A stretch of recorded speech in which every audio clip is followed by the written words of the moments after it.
तो आज मैं जो मूवी एक्सप्लेन करने वाला हूँ उसका नाम सिमेट्री मैन है, जो रिलीज हुई थी 1994 में, जो बेस्ड है एक नॉवल पर जिसका नाम है terror and dates de la Morte de la Morte, जो रिलेट करती है डिलन डॉग नॉवल से।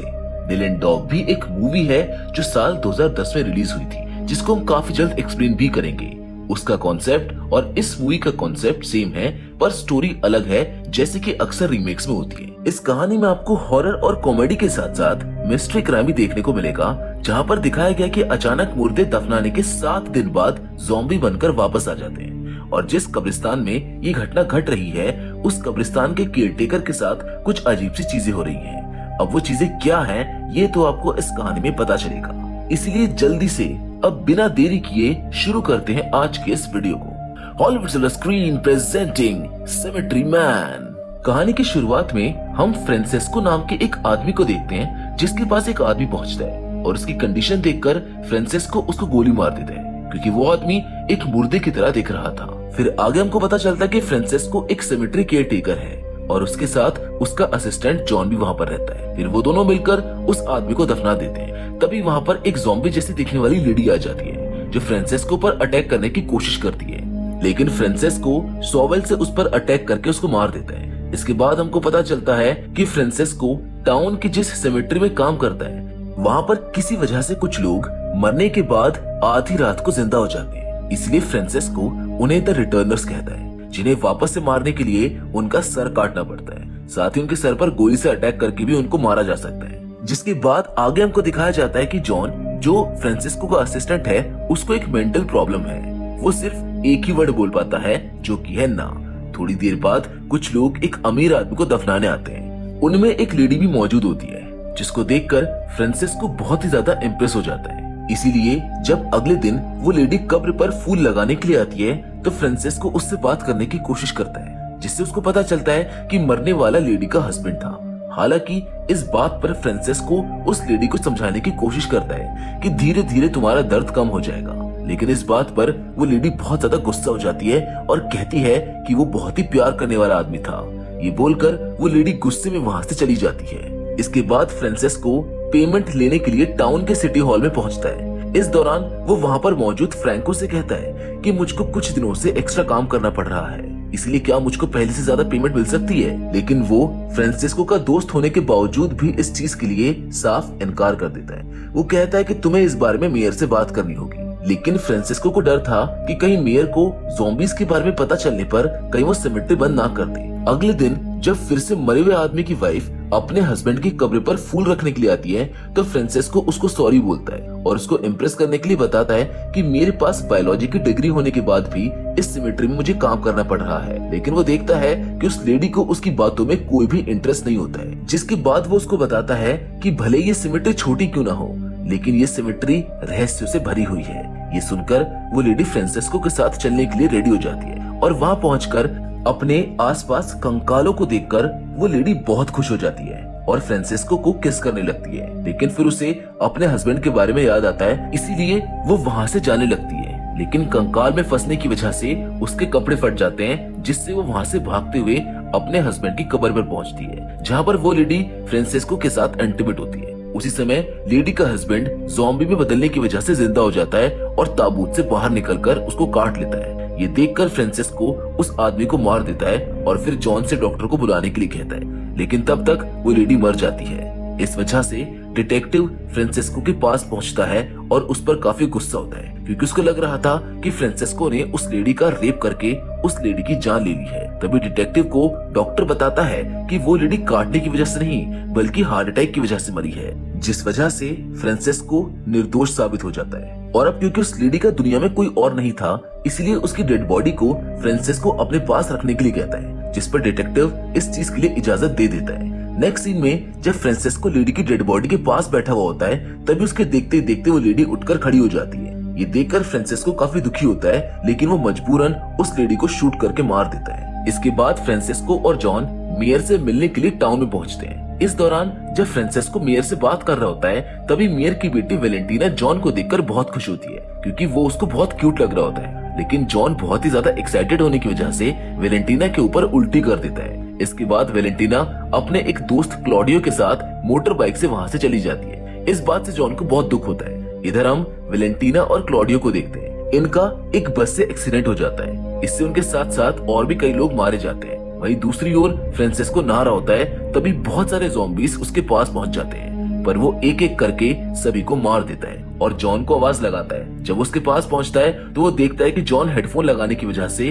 कुछ भी सुन नहीं पा रहा है, जबकि उसके ऊपर एक ज़ॉम्बी अटैक करने वाला होता है, पर फ्रांसिस्को उस ज़ॉम्बी को मार देता है। लेकिन तभी एक ज़ॉम्बी के हाथ फ्रांसिस्को की गन लग जाती है, जिससे वो फ्रांसिस्को को शूट करने की कोशिश करता है, लेकिन फ्रांसिस्को उसके साथ साथ बाकी ज़ॉम्बीज को भी मार डालता है। इसके बाद फ्रांसिस्को जॉन के साथ कब्रिस्तान में पहुंचता है और वहां पर उससे क्लॉडिया की गर्लफ्रेंड मिलती है। क्लॉडियो की कब्र को छोड़ने के लिए तैयार ही नहीं थी, क्योंकि क्लॉडियो की बॉडी को उसकी बाइक के साथ दफनाया गया था। इसलिए अब वो बाइक के साथ ही ज़ॉम्बी बनकर बाहर निकल जाता है और कब्रिस्तान में इधर उधर भागने लगता है। तभी उसके पास उसकी गर्लफ्रेंड पहुंच जाती है, जो उसे अपने साथ चलने के लिए कहती है और वो इस चीज के लिए तैयार हो जाता है। हालांकि फ्रांसिस्को उनको शूट करने की कोशिश करता है, लेकिन वो नाकाम हो जाता है। पर उसके बावजूद भी फ्रांसिस्को उसको ढूंढकर उसके साथ साथ उसकी गर्लफ्रेंड को भी मार देता है, क्योंकि उसको भी क्लॉडियो ने काट लिया था। अगले दिन हम जॉन को देखते हैं, जो वेलेंटीना के सर को उसकी कब्र से बाहर निकाल लेता है और वो जॉन को किस करने के लिए कहती है।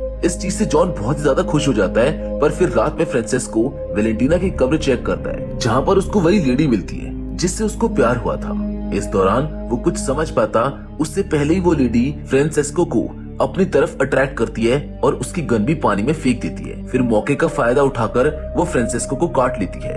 तभी जॉन वहाँ पर पहुँच जाता है और उस लेडी को मार देता है, क्योंकि मुर्दे सिर्फ एक बार ही जिंदा होते हैं। इस चीज से फ्रांसिस्को को पता चलता है कि जब उसने उस लेडी को गन से शूट किया था, तब वो ज़ॉम्बी नहीं थी, बल्कि एक इंसान थी।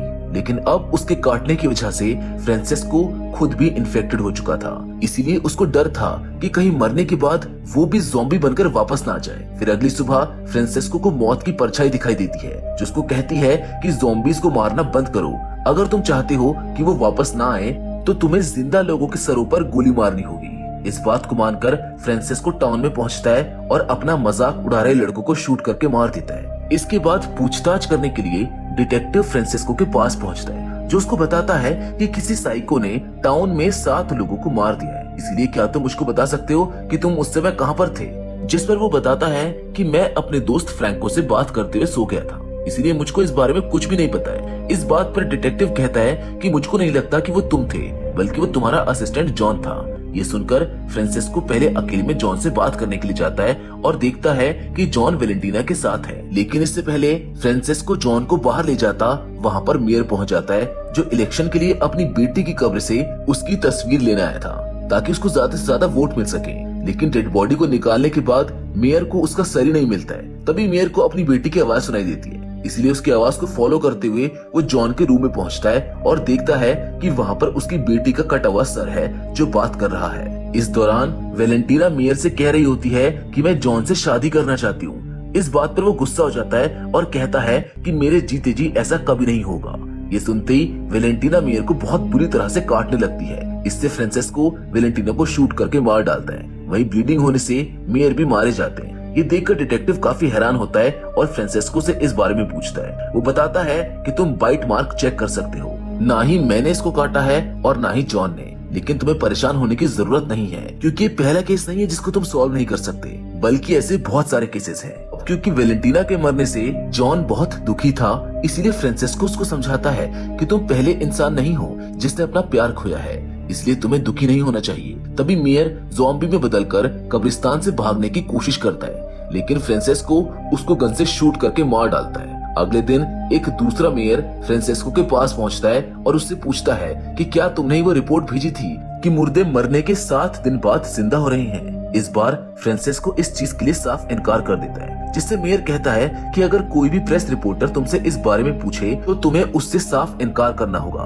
वरना तुम्हें जॉब से निकाल दिया जाएगा। इसी दौरान फ्रांसिस्को मेयर की पर्सनल असिस्टेंट से भी मिलता है। फ्रांसिस्को को बहुत पसंद आती है और अब आधी रात में अचानक वो असिस्टेंट फ्रांसिस्को के पास पहुंच जाती है, लेकिन वो उसके हाथ में गन देखकर डर कर बेहोश हो जाती है। इसीलिए फ्रांसिस्को उसको अंदर ले जाता है और पानी पिलाकर होश मिलाता है। इसके बाद असिस्टेंट उसके गले लगकर कहती है कि मैं जब से इस टाउन में आई हूँ, मुझको लग रहा है कि मैं हमेशा से तुमसे प्यार करती आ रही हूँ। ये सुनकर फ्रांसिस्को काफी हैरान होता है, लेकिन फिर वो उससे कहता है कि मैं भी तुमसे प्यार करता हूँ, जिस पर वो असिस्टेंट उसको बताती है कि मैं तुमसे शादी करना चाहती हूँ, लेकिन मुझको इंटीमेट होने में डर लगता है। अगले दिन फ्रांसिस्को डॉक्टर के पास पहुंचकर अपना प्राइवेट पार्ट रिमूव करने के लिए कहता है, लेकिन इसके बजाय डॉक्टर उसको एक ऐसा इंजेक्शन लगा देता है जिससे कुछ समय के लिए वो किसी के साथ इंटीमेट ना हो सके। हालांकि इस चीज से फ्रांसिस्को को काफी दर्द भी होता है, लेकिन कुछ ही दिनों में वो बिल्कुल ठीक हो जाता है। अगले सीन में फ्रांसिस्को से मिलने के लिए असिस्टेंट आती है, जिसको देखकर फ्रांसिस्को बहुत खुश होता है, जिस पर वो बताती है कि मेयर ने मेरा रेप किया है।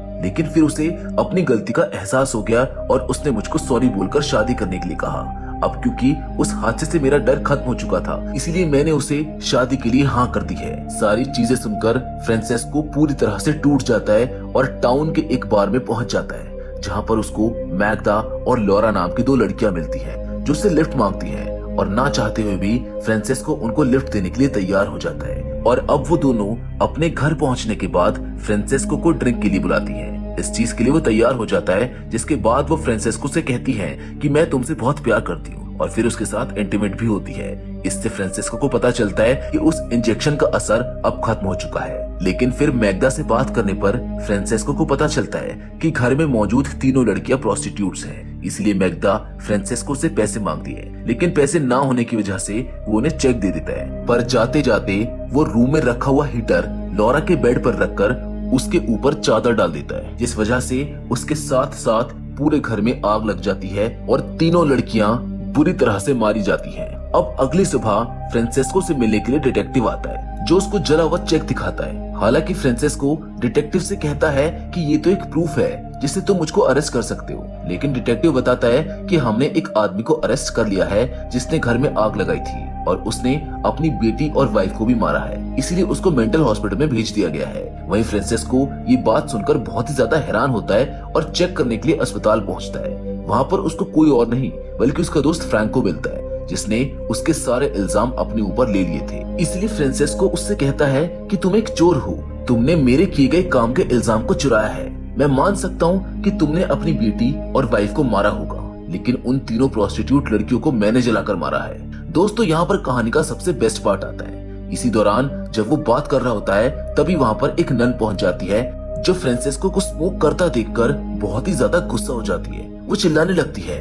इससे फ्रांसिस्को उस नन को गन से शूट करके मार देता है। तभी रूम में एक एक करके एक डॉक्टर और एक नर्स भी आ जाते हैं। वो वहाँ के कंडीशन को देखकर काफी घबरा जाते हैं, लेकिन उनके कुछ समझने से पहले ही फ्रांसिस्को उनको भी मार देता है। तभी फ्रैंको को भी होश आ जाता है, जो फ्रांसिस्को को वहाँ से जाने के लिए कहता है। साथ ही में वो ये भी कहता है कि मैं तुम्हें नहीं जानता हूँ कि तुम हो कौन। इसलिए गुस्से में फ्रांसिस्को उसको भी मार देता है। फिर अस्पताल से निकलते हुए डिटेक्टिव फ्रांसिस्को को देख लेता है, पर वो कहता है कि अच्छी बात है कि तुम्हारे पास गन है, क्योंकि यहाँ पर एक किलर घूम रहा है। हालांकि फ्रांसिस्को उसको बताने की कोशिश करता है कि मैं ही वो किलर हूँ, लेकिन वो उसकी बात सुने बिना ही वहाँ से चला जाता है, जिस बात से फ्रांसिस्को पूरी तरह से टूट जाता है और कब्रिस्तान में बनी हुई मौत की परछाई से कहता है कि अब मैं इस खूनी खेल से तंग आ चुका हूँ, क्योंकि मुझको अब तो ये समझ ही नहीं आ रहा है कि कौन जिंदा है और कौन मरा हुआ है। मैं बस लोगों को मार रहा हूँ, इसलिए मैं आज से काम बंद करता हूँ। तभी उसे उसी स्टैचू से आवाज आती है, तुम कहीं भी चले जाओ, लेकिन अगर तुम्हें मौत और जिंदगी के बारे में फर्क पता नहीं रहेगा